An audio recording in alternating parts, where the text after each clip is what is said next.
Não é a dor do parto que vai matá-la. É a dor da traição. Enquanto Ana Clara Motta dava à luz, sua vida chegava ao fim. A máquina apitava, os gritos de parto ecoavam, mas nada sufocava a verdade silenciosa que ela sabia há meses. O homem que prometeu amá-la já estava com outra.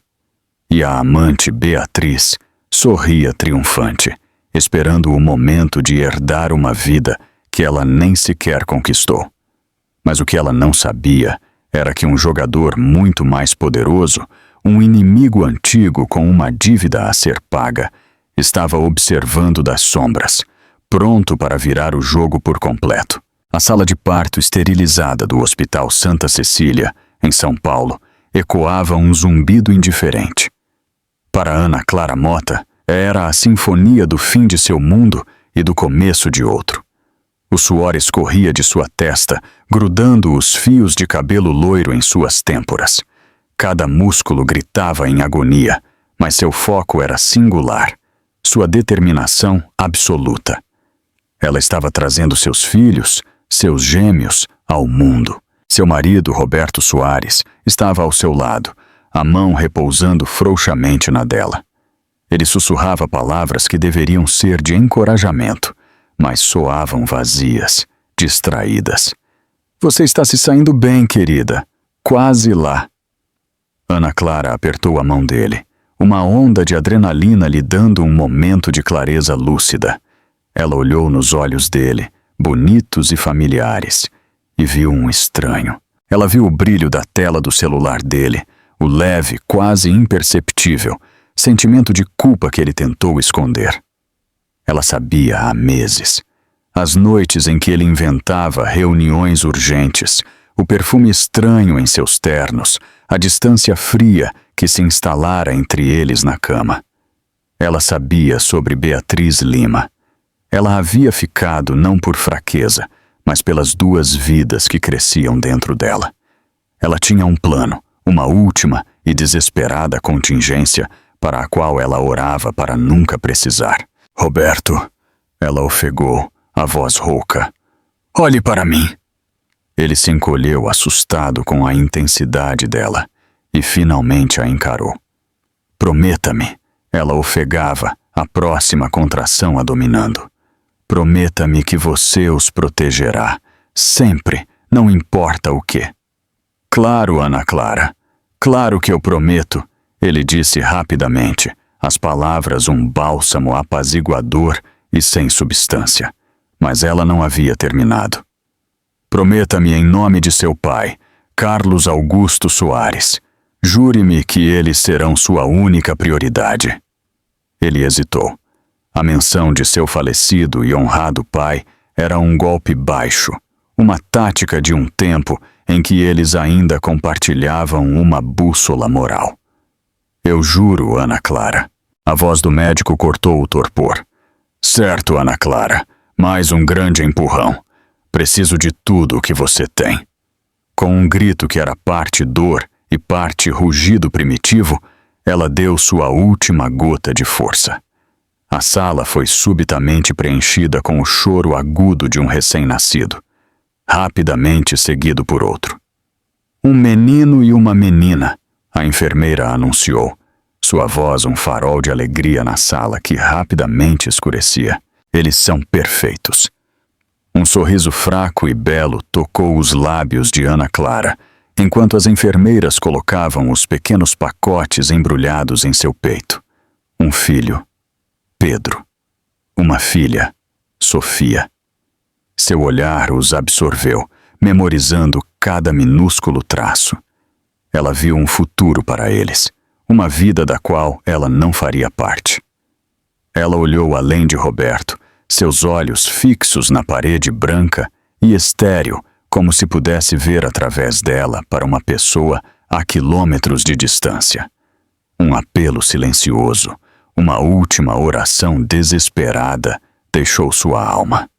Então, os alarmes começaram a tocar. A sala explodiu em um caos controlado. As vozes se tornaram urgentes, gritando termos médicos. Ela está com hemorragia! Código azul! Tragam o carrinho de emergência aqui! Roberto foi empurrado para o lado, seu rosto uma máscara de pálida confusão. Os olhos de Ana Clara encontraram os dele uma última vez. Não havia amor neles, nem raiva, apenas uma decepção profunda e de partir o coração. Então seus olhos se fecharam. Lá embaixo, no saguão polido, Beatriz Lima verificou seu relógio de diamantes. Ela esperava há 2 horas. Seu celular vibrou. Era Roberto. Ela se foi. Acabou. Beatriz não ofegou. Não ofereceu condolências. Um sorriso lento e venenoso se espalhou por seus lábios perfeitamente pintados. Ela pegou um espelho de sua bolsa Chanel, verificou seu reflexo e empuou o nariz. O obstáculo havia sumido. O jogo estava ganho. Ela era agora, para todos os efeitos, a senhora Soares, a mãe dos herdeiros. Ela se levantou, seus saltos estilete clicando com propósito no piso de mármore, enquanto ela se dirigia ao elevador, uma predadora se movendo em direção à sua presa. Ela acreditava que todas as pontas soltas estavam amarradas, mas ela e Roberto haviam se esquecido do único homem que detinha a mais antiga e sagrada das promessas de Ana Clara. Um homem a quem Roberto havia feito mal tão profundamente que ele se tornou mais do que um rival. Ele era um inimigo. E aí, a centenas de quilômetros de distância, em um escritório na cobertura com vista para o horizonte da cidade, Damião Kincaid atendeu uma ligação privada. Ele ouviu em silêncio, seus nós dos dedos ficando brancos enquanto ele segurava o telefone. O mundo do lado de fora de suas janelas do chão ao teto se tornou um borrão. Tudo o que ele podia ver era um rosto de seu passado, o rosto de Ana Clara sorrindo para ele em uma tarde ensolarada anos atrás. Eu estarei sempre aqui para você, Dinha. Ele havia prometido a ela então. Se você precisar de qualquer coisa, eu colocarei fogo no mundo para consertar. A ligação terminou. Damião ficou imóvel por um longo tempo. Então ele chamou sua assistente. Senhora Finch, cancele meus compromissos para o resto da semana e chame nosso chefe de investigações particulares na linha. Eu quero vigilância 24 horas por dia, 7 dias por semana, sobre Roberto Soares e uma mulher chamada Beatriz Lima. Quero saber quando eles respiram, o que eles comem e cada centavo que eles gastam. Os gêmeos Soares acabaram de nascer e suas vidas estão em perigo. A guerra pelos filhos de Ana Clara havia começado antes mesmo que seu corpo esfriasse. O funeral de Ana Clara foi uma obra-prima de luto performático. Roberto Soares, vestido em um terno preto sob medida que custava mais do que o aluguel da maioria das pessoas, ficou na frente da grande catedral, enxugando seus olhos secos com um lenço de seda. Ele fez um discurso que foi ao mesmo tempo comovente e totalmente fraudulento, falando de um amor que ele havia traído e um futuro que ele havia sacrificado de bom grado. Beatriz Lima não estava presente. Foi um movimento calculado, feito para que ela parecesse respeitosa, para evitar irritar a família enlutada de Ana Clara, os Mota. Mas a ausência dela era uma presença por si só. Todos que sabiam a verdade do último ano da vida de Ana Clara sabiam que Beatriz estava na mansão dos Soares, provavelmente escolhendo qual lado do closet principal seria o dela. Os pais de Ana Clara, Guilherme e Mirella Mota, observaram a performance de Roberto com desprezo não disfarçado. Eram pessoas boas e sólidas de famílias tradicionais, cuja riqueza foi construída com integridade, não com ataques corporativos. Eles nunca haviam confiado em Roberto, vendo a ambição faminta em seus olhos desde o dia em que Ana Clara o apresentou.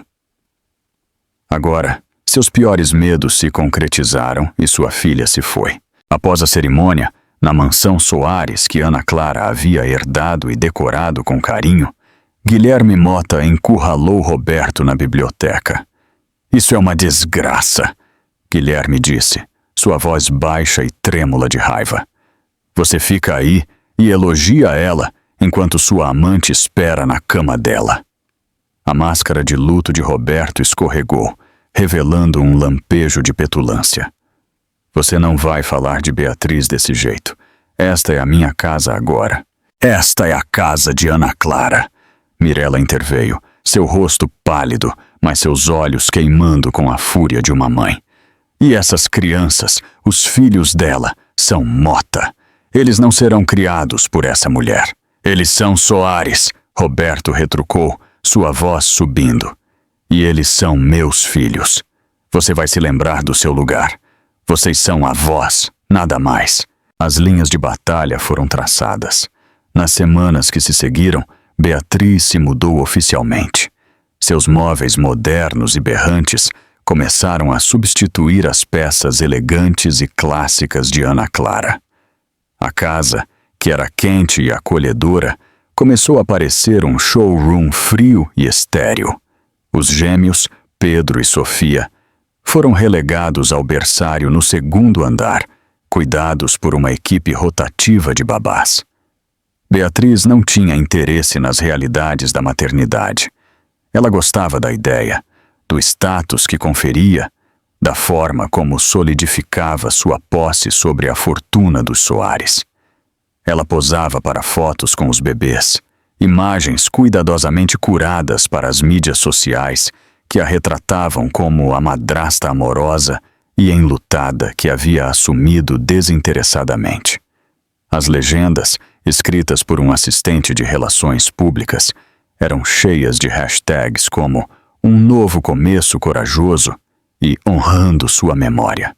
As babás viam a verdade. Elas viam como Beatriz entrava no berçário, o nariz enrugado com o cheiro de talco e fraldas.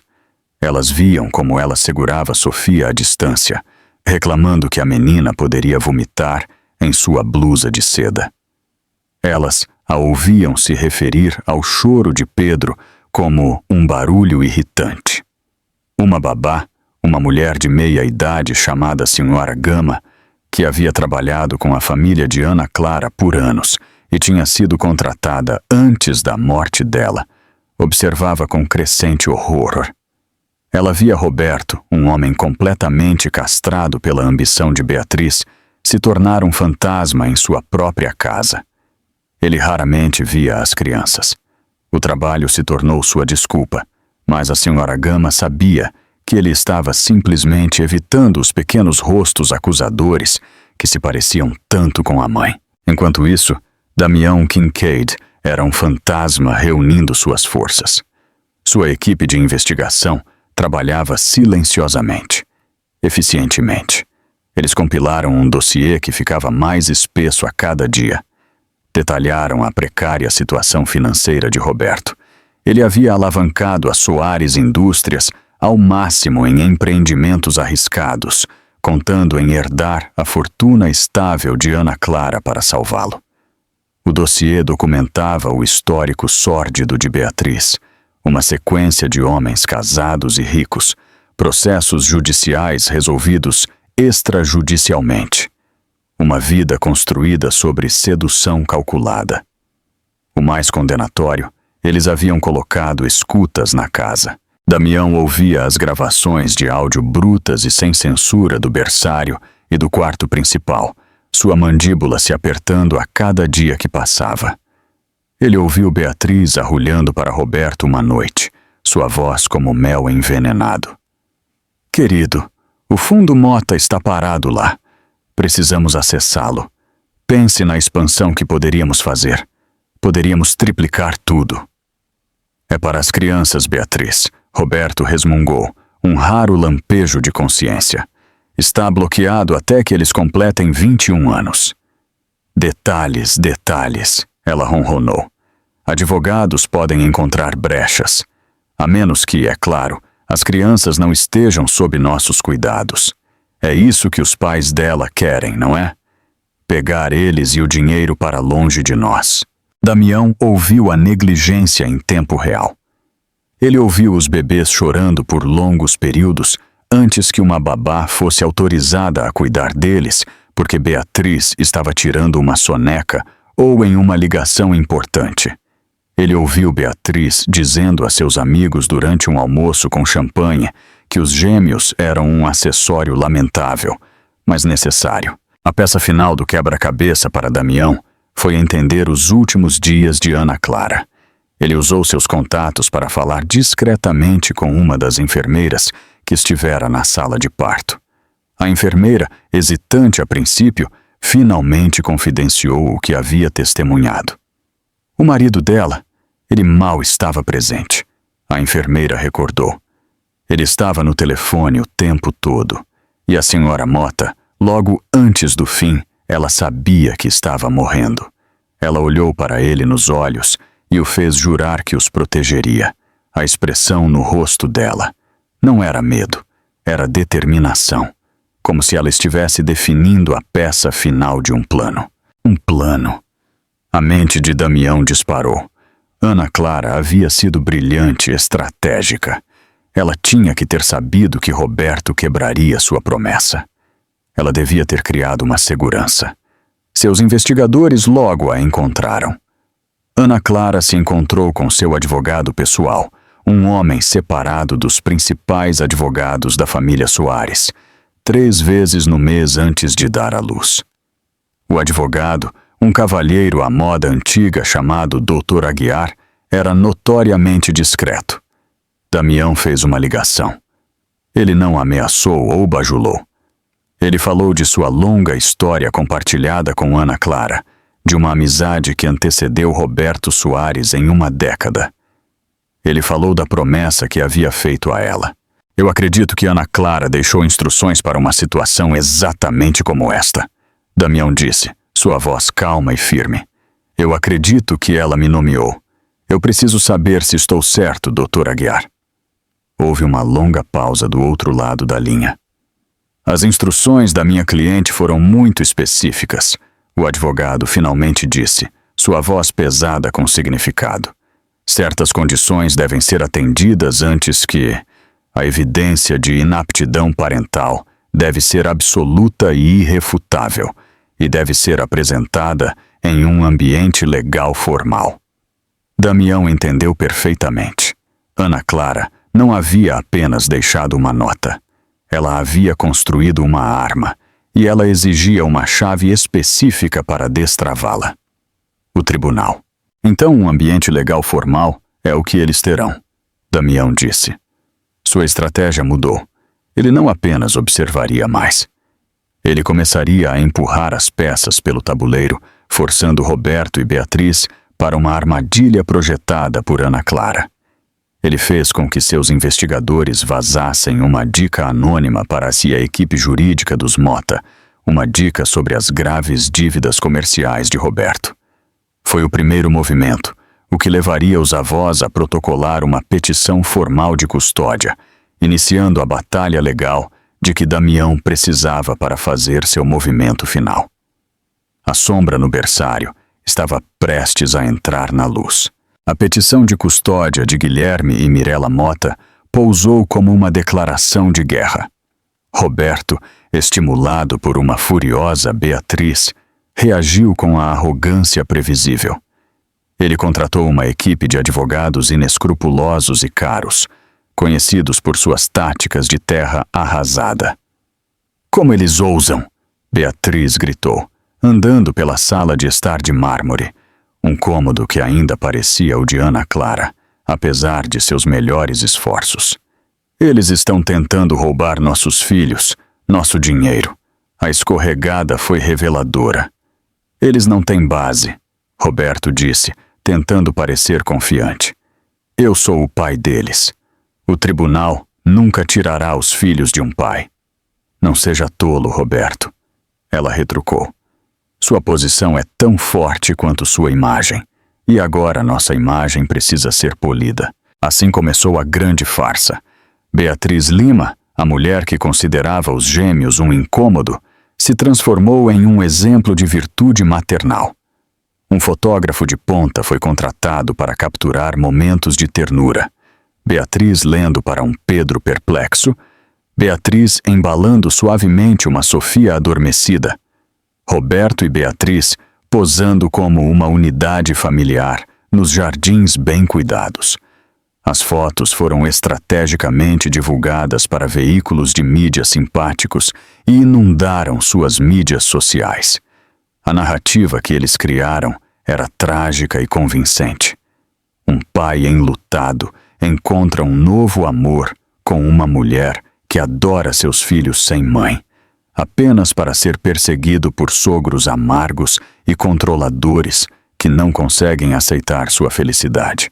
Nos bastidores, a jaula dourada estava apodrecendo. A senhora Gama, a babá, se tornou uma testemunha silenciosa da farsa. Ela viu Beatriz lhe entregar um bebê chorando no segundo em que a câmera do fotógrafo era abaixada. Ela viu os sorrisos forçados e artificiais desabarem em carrancas de irritação no momento em que eles voltavam para dentro. Uma tarde, a senhora Gama encontrou Sofia com febre alta. A bebê estava apática, sua respiração superficial. Ela correu para encontrar Beatriz, que estava organizando um almoço à beira da piscina para seus amigos da alta sociedade. Senhora Soares, a senhora Gama disse urgentemente, mantendo a voz baixa. Sofia está muito doente. Acho que precisamos ligar para o médico imediatamente. Beatriz, segurando uma taça de champanhe, acenou uma mão desdenhosa. É só um resfriado. Dê a ela um pouco de dipirona. Estou no meio de algo. Senhora, a febre dela é de 39,4. Ela está com dificuldade para respirar. Isso não é um resfriado. A senhora Gama insistiu, seu profissionalismo lutando contra seu pânico crescente. Os olhos de Beatriz se estreitaram em fendas gélidas. Você está questionando meu julgamento em relação à minha própria filha? Faça o que eu digo e não me interrompa novamente. Tremendo de raiva, a senhora Gama voltou para o berçário. Ela ignorou a ordem de Beatriz e ligou diretamente para o pediatra, que a instruiu a levar a criança ao pronto-socorro imediatamente. Sofia tinha uma infecção respiratória grave e precisou de oxigênio. Ela foi internada por 2 dias. Beatriz e Roberto apareceram para uma visita superficial de 20 minutos, tempo suficiente para uma foto bem cronometrada deles, parecendo preocupados ao lado da cama da filha. O incidente foi registrado com detalhes meticulosos nos arquivos dos investigadores de Damião Kincaid. Eles tinham cópias dos registros de internação do hospital, uma declaração juramentada da senhora Gama e até mesmo uma gravação da conversa desdenhosa de Beatriz, capturada por um dispositivo escondido em um ursinho de pelúcia na prateleira do berçário, um presente de um benfeitor misterioso algumas semanas antes. A equipe de Damião também estava ocupada na frente financeira. Seguindo sua dica anônima, os advogados dos Mota começaram a vasculhar as finanças de Roberto. Mas a equipe de Damião era mais profunda e mais rápida. Eles descobriram a prova e é irrefutável. Roberto havia usado uma parte significativa dos ativos líquidos de Ana Clara, que deveriam ser mantidos em custódia para o patrimônio, como garantia para um negócio de commodities de alto risco, um negócio que agora estava à beira do colapso. Ele não era apenas um pai negligente, ele estava ativamente desviando a herança de seus próprios filhos. A pressão começou a aumentar sobre Roberto. Credores estavam ligando. A batalha pela custódia estava drenando seus recursos. Ele se tornou mais irritável, mais desesperado. As discussões entre ele e Beatriz se tornaram mais altas, mais venenosas. A culpa é sua, ele gritou para ela uma noite, o som ecoando pela casa cavernosa. Você e seus gastos intermináveis, a redecoração, as festas, os carros. Minha culpa, ela gritou de volta. Eu sou a única que está mantendo esta família unida. Eu sou a que está criando a imagem que vai nos fazer vencer essa ação de custódia. Você é quem fez investimentos estúpidos. Não ouse me culpar, por sua incompetência. Damião ouviu a gravação da briga em seu escritório silencioso e escuro. Ele não sentiu satisfação, apenas uma determinação fria e sombria. Essa era a podridão que ele esperava. Essa era a evidência de inaptidão que o Dr. Aguiar exigia. Ele fez outro movimento. Kincaid consolidou seu império global e comprou discretamente a dívida sobre o negócio de commodities falido de Roberto. Da noite para o dia, Damião Kincaid se tornou o principal e mais implacável credor de Roberto Soares. Ele agora tinha o poder de falir o homem com uma única ligação. A audiência preliminar de custódia foi marcada. Os Mota, armados com as informações financeiras iniciais, sentiram que tinham um caso forte baseado na instabilidade de Roberto e no caráter questionável de Beatriz. Eles estavam preparados para uma luta, mas não tinham ideia de que eram apenas o ato de abertura em um drama muito maior e mais complexo. Na manhã da audiência, Roberto e Beatriz apresentaram uma frente unida. Ela usava um vestido azul marinho modesto, o cabelo em um coque simples. Ele parecia em tudo o viúvo responsável e enlutado. Eles entraram no tribunal confiantes de que sua equipe de tubarões jurídicos e sua imagem pública cuidadosamente elaborada prevaleceriam. Eles não viram o carro preto elegante estacionado do outro lado da rua. Lá dentro, Damião Kincaid estava sentado no banco do passageiro, seu rosto ilegível.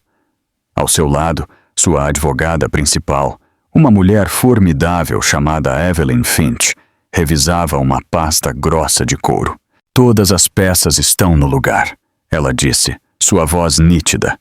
"O relatório de negligência médica sobre Sofia Soares, a declaração juramentada da babá, a auditoria financeira completa mostrando o desvio de fundos e, claro, o ônus sobre a Soares Indústrias.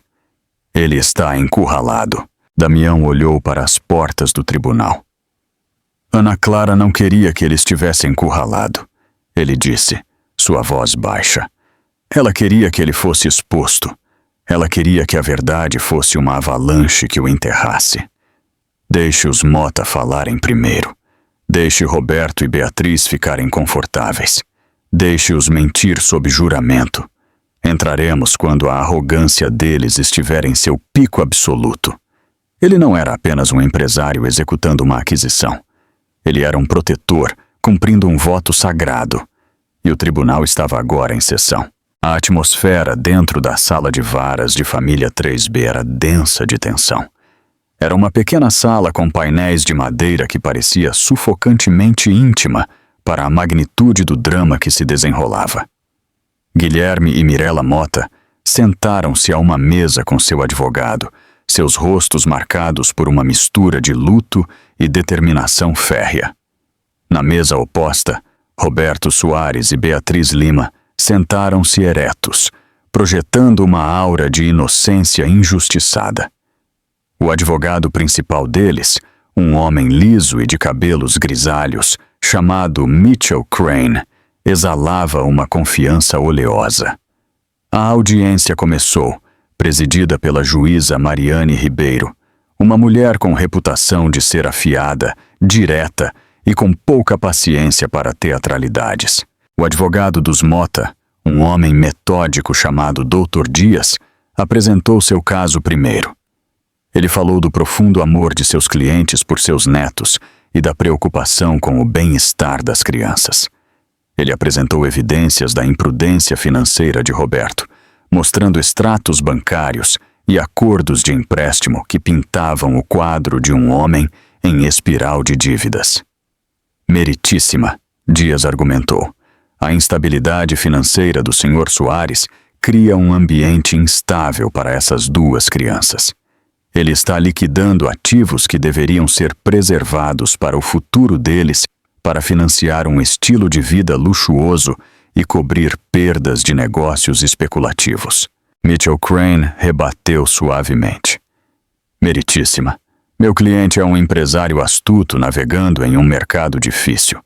Os Mota estão simplesmente tentando usar uma queda financeira temporária para tomar o controle do patrimônio de sua falecida filha. Isso não é sobre o bem-estar das crianças, é sobre dinheiro. A juíza Ribeiro ouviu impassivelmente, os dedos unidos em torre. O foco então se moveu para Beatriz. O Dr. Dias chamou a Sra. Gama para a tribuna. A babá estava nervosa, mas decidida. Ela recontou com uma voz clara e firme o incidente com a doença de Sofia. Ela disse ao tribunal como Beatriz havia ignorado suas preocupações, como ela teve que ir contra as ordens diretas de sua empregadora para conseguir cuidados médicos que salvaram a vida da criança. Ela se referiu às crianças como acessórios, a Sra. Gama afirmou, sua voz tremendo levemente. Ela disse que o choro deles era um barulho irritante. O interrogatório de Crane foi brutal. Ele pintou a Sra. Gama como uma funcionária insatisfeita, leal a seus ex-empregadores, os Mota. Ele distorceu suas palavras, sugerindo que ela havia exagerado, que ela estava tentando fabricar uma crise. Então a senhora, uma babá, decidiu que sabia mais do que a própria mãe da criança? Crane zombou. Eu sabia que uma febre de 39,4 em um bebê de 2 meses era uma emergência médica, a Sra. Gama disse com firmeza. Uma mãe também deveria ter sabido disso. Apesar de seu depoimento poderoso, Crane conseguiu semear dúvidas. Era a palavra dela contra a de Beatriz. Então Beatriz subiu ao púlpito. Ela era a imagem da graça e do luto. Ela derramou lágrimas enquanto falava de seu amor instantâneo por Pedro e Sofia. Ela descreveu seu vínculo com eles, sua voz embargada de emoção. Quando Crane perguntou a ela sobre a doença de Sofia, sua performance foi impecável. Eu estava aterrorizada, ela disse, enxugando os olhos com um lenço de papel. Mas eu confiava na Sra. Gama, que eu acreditava ser uma profissional. Quando ela disse que estava levando Sofia ao médico, eu estava no meio de um almoço de negócios, garantindo um futuro para minha família. A acusação de que eu fui desdenhosa é cruel e infundada. Uma mentira inventada por pessoas que me ressentiram desde o primeiro dia. Ela olhou para os Mota com olhos magoados. Roberto a observou, com um olhar de genuína admiração em seu rosto. Ele estava completamente cativado por sua decepção. A juíza Ribeiro parecia estar se inclinando a favor deles. O caso dos Mota era emocional, mas carecia da prova irrefutável necessária para tirar de um pai biológico seus direitos parentais. O Dr. Dias parecia derrotado. Mirella Mota estava chorando baixinho. Foi naquele momento de aparente triunfo de Beatriz, enquanto ela se sentava no púlpito irradiando vitimismo presunçoso, que as portas do tribunal se abriram. 2 pessoas entraram. A primeira era uma mulher com uma aura de imensa competência e um rosto afiado e inteligente, Evelyn Finch. O homem que a seguiu sugou o ar da sala. Ele era alto, impecavelmente vestido em um terno cinza escuro, com uma aura de poder bruto que era palpável. Seu rosto era duro, seus olhos frios como uma tempestade de inverno. A mandíbula de Roberto Soares caiu. Seu rosto ficou branco de choque e um medo primitivo. Damião Kincaid. Ele sussurrou o nome como uma maldição em seus lábios. Mitchell Crane se levantou. Meritíssima, quem são essas pessoas? Esta é uma audiência fechada. Evelyn Finch deu um passo à frente, sua voz cortando o silêncio atordoado. Evelyn Finch. Meritíssima, sou advogada do Sr. Damião Kincaid. Estamos aqui para apresentar evidências relevantes a este caso, como parte interessada com um interesse investido no bem-estar dos gêmeos Soares. Um interesse investido? A juíza Ribeiro perguntou, as sobrancelhas erguidas. Sr. Kincaid, o senhor não é o principal rival de negócios de Roberto Soares? Eu sou muitas coisas, meritíssima, Damião disse, sua voz um baixo ressonante que comandava a atenção. Um rival de negócios do Sr. Soares é uma delas. Um amigo da falecida Ana Clara Mota Soares é outra, e muito mais importante. Ele entregou uma pasta ao oficial de justiça, que a entregou à juíza. Antes de prosseguirmos, meritíssima, acredito que a senhora achará isso relevante. É uma notificação de execução hipotecária sobre todos os ativos da Soares Indústrias, com efeito a partir desta manhã. O Sr. Soares não tem mais uma empresa. Ele está, para todos os efeitos legais, falido. Roberto parecia ter sido atingido fisicamente. Você não pode! Ele gaguejou. Eu posso e já fiz, Damião disse, seus olhos frios se fixando nos de Roberto. Você descumpriu os termos da dívida que eu adquiri. A dívida que você garantiu alavancando ilegalmente o fundo de custódia de seus filhos. A sala mergulhou no caos. Crane estava gritando objeções. Roberto estava balbuciando negações. Beatriz encarou Damião, sua máscara de perfeição finalmente rachando, revelando a megera furiosa e aterrorizada por baixo. A juíza Ribeiro bateu seu martelo.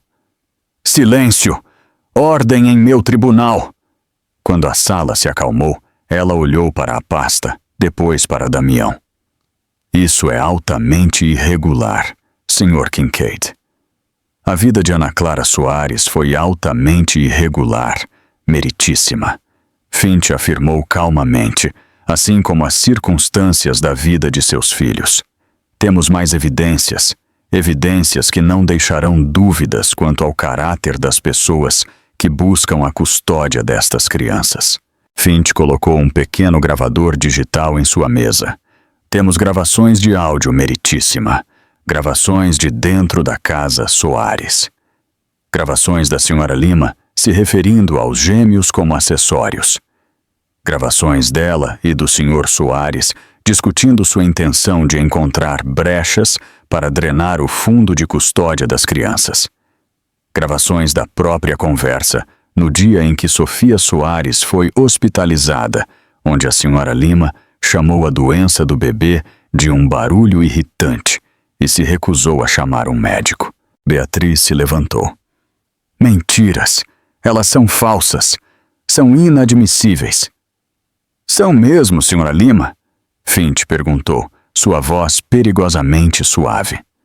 A senhora gostaria que eu reproduzisse a gravação de quando a senhora disse à sua amiga na última terça-feira que a senhora desejava que as babás pudessem apenas criá-los em outro lugar até que eles tivessem idade suficiente para não serem tão nojentos? Temos especialistas em áudio forense prontos para testemunhar a autenticidade de cada uma das gravações. Beatriz desabou de volta em sua cadeira, seu rosto em uma tonalidade fantasmagórica de branco. A armadilha havia sido armada. As mentiras haviam se desfeito. Roberto olhou para o chão, um homem quebrado percebendo que havia perdido tudo, sua empresa, sua reputação e agora seus filhos. Os Mota observaram, atordoados, enquanto este aliado inesperado e formidável desmantelava sistematicamente as pessoas que haviam destruído a vida de sua filha.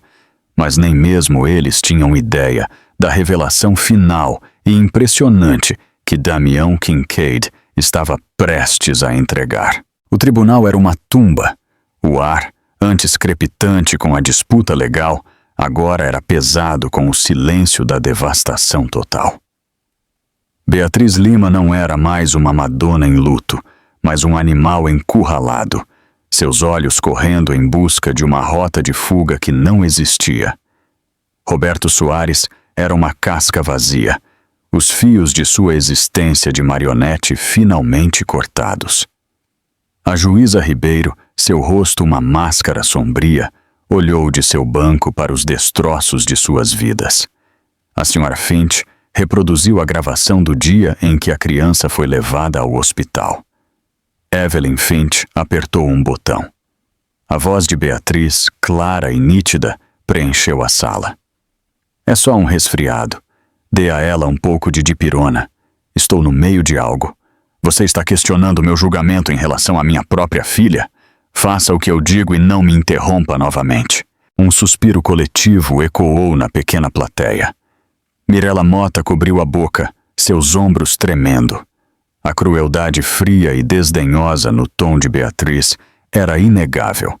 Era a voz de uma mulher não apenas inapta para a maternidade, mas fundamentalmente desprovida de empatia humana. Acredito que isso seja conclusivo, meritíssima, Fint disse, desligando o dispositivo. O olhar da juíza Ribeiro pousou em Roberto. Sr. Soares, o senhor tem algo a dizer sobre isso? O senhor assistiu e permitiu que esta mulher colocasse sua filha em perigo. O senhor jurou um voto à sua esposa moribunda. Roberto só pôde balançar a cabeça, mudo de vergonha e terror. Ele havia feito um acordo com o diabo e a conta finalmente havia chegado. A custódia das crianças menores, Pedro e Sofia Soares, é por este meio e imediatamente revogada de seu pai, Roberto Soares, com base em negligência grave, perigo e má conduta financeira. A juíza Ribeiro declarou, sua voz suando com finalidade. A custódia provisória é concedida a seus avós maternos, Guilherme e Mirella Motta. Uma onda de alívio varreu os Motta. Eles haviam vencido. Seus netos estavam seguros. Guilherme estendeu a mão e apertou-a de sua esposa, lágrimas de justificação em seus olhos. Mas Damião Kincaid não havia terminado. Ele deu um passo à frente. Meritíssima, se me permite. Todos os olhos se voltaram para ele. O que mais poderia haver?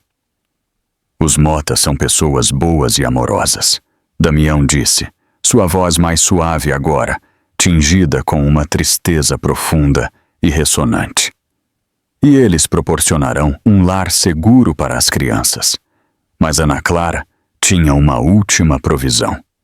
Uma garantia caso um dia como este viesse a acontecer. Ela era uma mulher brilhante. Ela conhecia o homem com quem se casou. Ela conhecia suas fraquezas e conhecia os predadores que ele atrairia. Ele olhou para Roberto. Ela sabia que você quebraria sua promessa. Do bolso do casaco, Damião tirou um envelope longo e lacrado. O selo de cera trazia o emblema do escritório de advocacia particular de Ana Clara. O Dr. Aguiar, o advogado pessoal de Ana Clara, está esperando do lado de fora deste tribunal. Ele está preparado para verificar a autenticidade deste documento. É um codicilo legalmente vinculativo ao último testamento de Ana Clara Soares, a ser deslacrado e executado apenas sob um conjunto específico de circunstâncias. Evelyn Fint deu um passo à frente novamente. As circunstâncias eram as seguintes, meritíssima.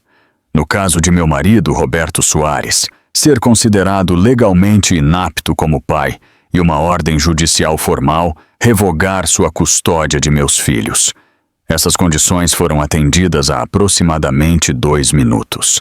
Damião entregou o envelope ao oficial de justiça, que o entregou à juíza. A juíza Ribeiro rompeu o lacre e desdobrou o documento. Enquanto lia, sua expressão mudou de autoridade severa para uma profunda surpresa. Ela leu uma vez, depois de novo, como se fosse incapaz de acreditar nas palavras da página. Ela levantou os olhos, pousando-os em Damião Kincaid. Este documento, o Sr. Kincaid. Ele o nomeia como único guardião legal de Pedro e Sofia Soares. Os Motta olharam, confusos e magoados. O quê? Isso não pode estar certo, Guilherme gaguejou. Nós somos os avós deles. Por favor, permitam-me explicar, Damião disse, virando-se para eles. Sua voz era gentil, cheia de um respeito e tristeza que desarmaram sua raiva incipiente. Ana Clara os amava mais do que tudo, mas ela sabia que esta luta quase os destruiria. Ela sabia da lama que Roberto e Beatriz jogariam, da fortuna que isso lhes custaria, do pedágio emocional que cobraria. Ela não queria que seus anos dourados fossem gastos em intermináveis batalhas judiciais, defendendo-se de um homem como Roberto, que nunca pararia de tentar colocar as mãos no dinheiro das crianças. Ele continuou, seu olhar varrendo a sala, mas suas palavras direcionadas diretamente à memória da mulher que ele estava honrando. Ela queria mais para eles do que apenas segurança. Ela queria que eles tivessem um protetor com os recursos e a crueldade para protegê-los de todas as ameaças. Alguém que não pudesse ser comprado, intimidado ou superado. Alguém que entendesse o mundo em que Roberto vivia e pudesse derrotá-lo em seu próprio jogo. Ele fez uma pausa, e a profundidade de sua conexão com Ana Clara se tornou clara. Nós conversamos na semana antes de ela morrer. Ela me disse que estava com medo. Ela me fez prometer que, se o pior acontecesse, eu não deixaria que os filhos dela fossem usados como peões. Ela me falou sobre este documento. Ela me fez prometer que o faria cumprir. Ele olhou para a juíza Ribeiro. O codicilo estabelece o Fundo de Legado Ana Clara Mota Soares, substituindo todos os fundos anteriores. Ele coloca a totalidade da fortuna dela, o patrimônio dela e, o mais importante, os filhos dela sob minha guarda legal exclusiva. Os Mota são nomeados como amados avós com direitos de visitação ilimitados e um papel designado na criação das crianças. Mas a responsabilidade final, o escudo legal e financeiro, ela confiou a mim. O escopo completo do plano de Ana Clara foi finalmente revelado. Foi uma obra-prima de previsão e amor protetor. Ela não havia apenas confiado em outros. Ela havia colocado seus filhos nas mãos da única pessoa no mundo com o poder e a motivação pessoal para garantir a segurança deles. O homem que seu marido via como um inimigo, ela sempre vira como seu amigo mais verdadeiro. Beatriz Lima, percebendo que nem um único centavo passaria por suas mãos, soltou uma risada sufocada e histérica de descrença. Era o som da derrota total. Damião Kincaid finalmente olhou para ela e para o homem quebrado ao seu lado. Não havia triunfo em seus olhos, apenas uma finalidade arrepiante. Ele se virou para a juíza. Roberto Soares e Beatriz Lima buscaram reivindicar o legado de Ana Clara para si mesmos. Ele afirmou, sua voz como ferro. Mas eles não têm direito a isso. O legado dela não é a casa, nem o dinheiro, nem o nome. É seu filho e sua filha. Ele respirou fundo e, com 3 palavras definitivas, selou o destino deles e uma promessa feita há muito tempo. Eles são meus. As consequências da declaração no tribunal foram rápidas e brutais. O martelo mal havia soado quando as vidas que Roberto e Beatriz haviam construído começaram a se desintegrar em pó. A declaração de Damião Kincaid, eles são meus, não foi uma fanfarronice, foi a execução de um plano bem traçado. O pessoal de segurança contratado por Kincaid estava esperando do lado de fora do tribunal. Eles entregaram a um atordoado Roberto e a Beatriz avisos de despejo. Eles deveriam desocupar a casa de Ana Clara, agora propriedade do Fundo de Custódia administrado por Kincaid, em 24 horas. Eles foram autorizados a levar apenas seus pertences pessoais, sob supervisão, para garantir que nenhum ativo do patrimônio fosse removido. O espetáculo foi humilhante. Beatriz, que havia varrido a mansão como uma rainha conquistadora, foi forçada a embalar suas roupas de grife e móveis berrantes em um caminhão de mudança sob os olhos vigilantes de guardas de segurança com rostos de pedra. A equipe, incluindo uma vindicada senhora Gama, observou em silêncio enquanto a usurpadora era destronada. O ato final de Beatriz foi gritar obscenidades para a própria casa, um uivo furioso e impotente para a vida que havia sido tirada de suas mãos. Roberto, enquanto isso, enfrentava um tipo diferente de ruína. A falência da Soares Indústrias foi imediata. A empresa que ele havia passado a vida construindo sobre a fundação do trabalho duro de seu pai e do dinheiro de Ana Clara foi desmantelada peça por peça pela equipe eficiente de liquidadores de Kincaid. Sua reputação nos negócios foi aniquilada. Notícias da audiência de custódia, do desvio de fundos e da execução hipotecária se espalharam como fogo selvagem pelo mundo financeiro. Ele era um pária. Nenhum banco lhe emprestaria um centavo. Nenhuma parceria lhe daria a mão. Mas a justiça de Damião não era apenas financeira. Evelyn Finch apresentou uma queixa criminal formal contra Roberto por desvio de fundos de um fundo de custódia de menores e contra Roberto e Beatriz por negligência criminal infantil. Com as gravações de áudio e o testemunho da Senhora Gama, o caso era hermético. Eles foram presos 2 dias depois de serem expulsos da casa. As fotos da ficha de prisão, o rosto de Beatriz manchado com maquiagem borrada de lágrimas, o de Roberto magro e com os olhos vazios, foram um epílogo patético para sua história de ganância. Enquanto o mundo deles queimava, um novo estava sendo cuidadosamente construído para Pedro e Sofia. Damião se encontrou com Guilherme e Mirela Mota em sua elegante e confortável casa. Houve um constrangimento inicial, uma necessidade de reconciliar a imagem do implacável predador corporativo com o homem a quem sua filha havia confiado seus filhos. Damião não era o que eles esperavam. Ele era quieto, respeitoso, e falava de Ana Clara com uma reverência que trazia lágrimas aos olhos de Mirela. Não tenho intenção de substituí-los, ele lhes disse, sua voz sincera. Vocês são os avós deles. Vocês são a conexão deles com o coração da mãe. Meu papel é ser o escudo deles. Eu vou gerenciar o fundo de custódia, garantir que cada necessidade deles seja atendida e usar meus recursos para dar a eles um mundo de oportunidades. Mas eu preciso que vocês lhes deem o amor de uma família, um lar. Eles forjaram uma aliança, nascida de seu amor compartilhado por Ana Clara. Foi decidido que as crianças viveriam com os Mota. A mansão Soares seria vendida. Suas memórias eram muito contaminadas.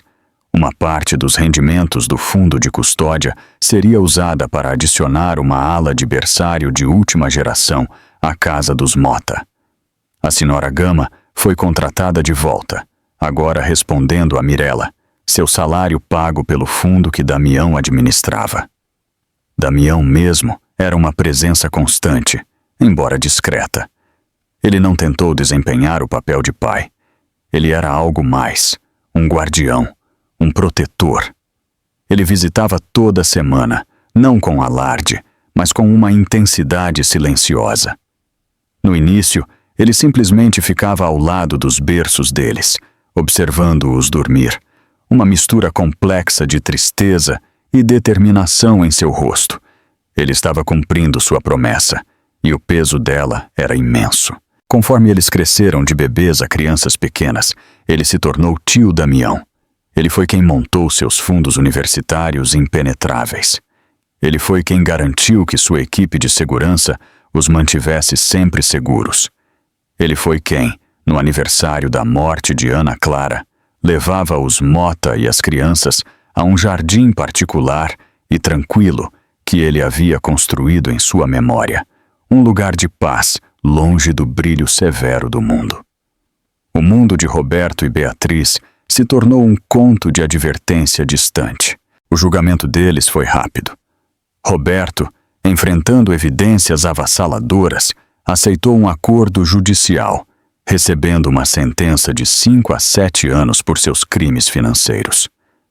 Beatriz, recusando-se a aceitar qualquer responsabilidade, foi a julgamento e foi condenada por todas as acusações de negligência e perigo. Seus acessos de histeria no tribunal não fizeram nada para influenciar o júri. Ela recebeu uma sentença de 3 anos. Seus nomes desapareceram das páginas sociais, tornando-se notas de rodapé em uma história de ganância e arrogância.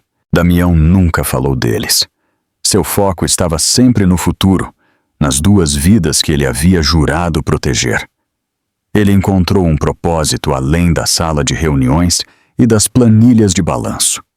No riso de Sofia e no olhar curioso de Pedro, ele encontrou uma conexão com a amiga que havia perdido, uma maneira de manter seu espírito vivo.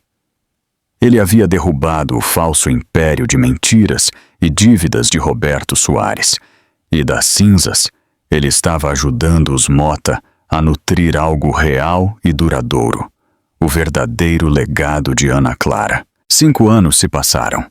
O mundo girou, as estações mudaram, e no abraço caloroso e amoroso da casa dos Mota, 2 crianças floresceram.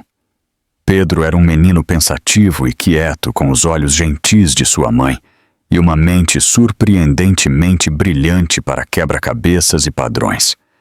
Sofia era um redemoinho de energia alegre, seu riso ecoando pelos corredores, sua veia artística evidente nas pinturas vibrantes e caóticas que ela criava.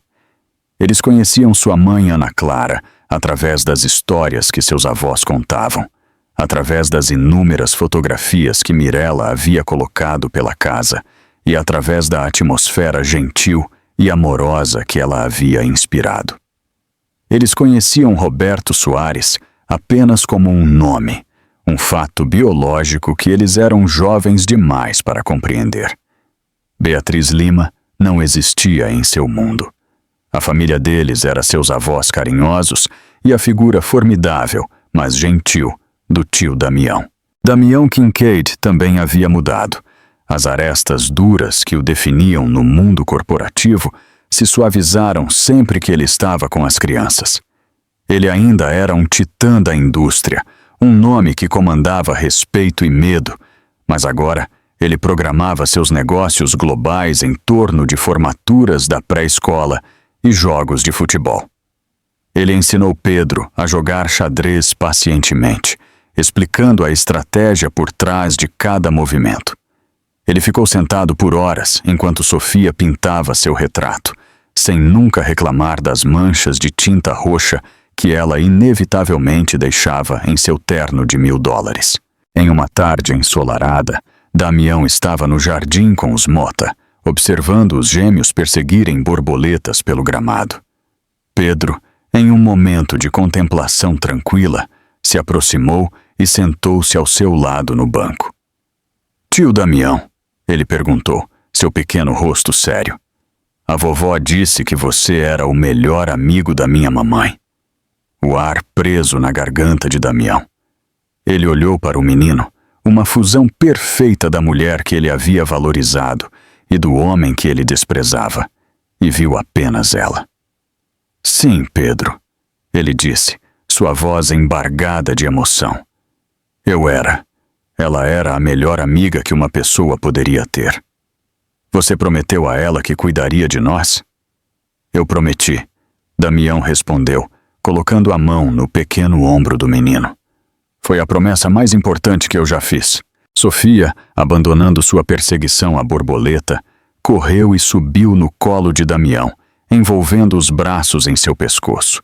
"Nós amamos você, tio Damião", ela disse com a convicção simples e absoluta de uma criança. Naquele momento, segurando os filhos de Ana Clara, Damião entendeu o verdadeiro significado da riqueza. Não estava nos arranha-céus que levavam seu nome ou nas carteiras de ações que inchavam a cada hora que passava. Estava aqui, no amor incondicional de 2 crianças que ele havia salvado de um destino terrível. Estava nos rostos pacíficos dos Mota, que podiam desfrutar de seus netos sem medo. Estava na certeza silenciosa de que ele havia honrado sua amiga da forma mais profunda possível. Longe, em mundos separados e solitários, Roberto e Beatriz estavam vivendo as consequências de suas escolhas. Roberto foi libertado da prisão mais cedo por bom comportamento. Um homem quebrado e empobrecido, proibido de entrar em contato com seus filhos. Ele viveu no anonimato, um fantasma assombrado pela vida que ele havia jogado fora. Beatriz cumpriu sua sentença completa e emergiu amargurada e esquecida. Sua beleza desbotou, seu nome uma piada em colunas de fofoca antigas. Eles eram irrelevantes. Damião não apenas salvou as crianças, ele apagou as sombras que ameaçavam escurecer suas vidas. Ele lhes deu um futuro que sua mãe havia sonhado, um de segurança, oportunidade e, o mais importante, amor ilimitado. Enquanto o sol começava a se pôr, lançando um brilho dourado sobre o jardim, Damião Kincaid observou Pedro e Sofia correrem de volta para os braços abertos da avó. Ele já havia sido definido por sua inimizade com Roberto Soares, mas agora sua vida era definida por seu amor pelos filhos de Ana Clara. Ele não apenas os reivindicou em um tribunal, ele os reivindicou em seu coração. O inimigo mais rico se tornou o seu protetor mais feroz, e ao fazê-lo, encontrou sua própria redenção. A promessa foi cumprida, o legado estava seguro, e isso nos leva ao fim desta incrível história de amor, traição e justiça final. É um lembrete poderoso de que, mesmo diante da mais sombria ganância, uma promessa feita do coração pode ser a força mais poderosa da terra. A previsão de Ana Clara e sua fé inabalável em um amigo verdadeiro garantiram que seu legado não fosse definido por sua morte trágica, mas pelas belas vidas dos filhos pelos quais ela lutou tanto para trazer ao mundo. Das profundezas do desespero e do sorriso presunçoso de uma amante triunfante, a justiça foi entregue pela última pessoa que alguém esperava. O que você achou do movimento final de Damião no tribunal? Foi a reviravolta perfeita? Deixe-nos saber seus pensamentos nos comentários abaixo. Se esta história de uma promessa mantida contra todas as adversidades te emocionou, por favor, dê um like neste vídeo e compartilhe-o com alguém que ama uma história de vindicação final. E não se esqueça de se inscrever e clicar no sininho para não perder nosso próximo drama da vida real. Obrigado por ouvir.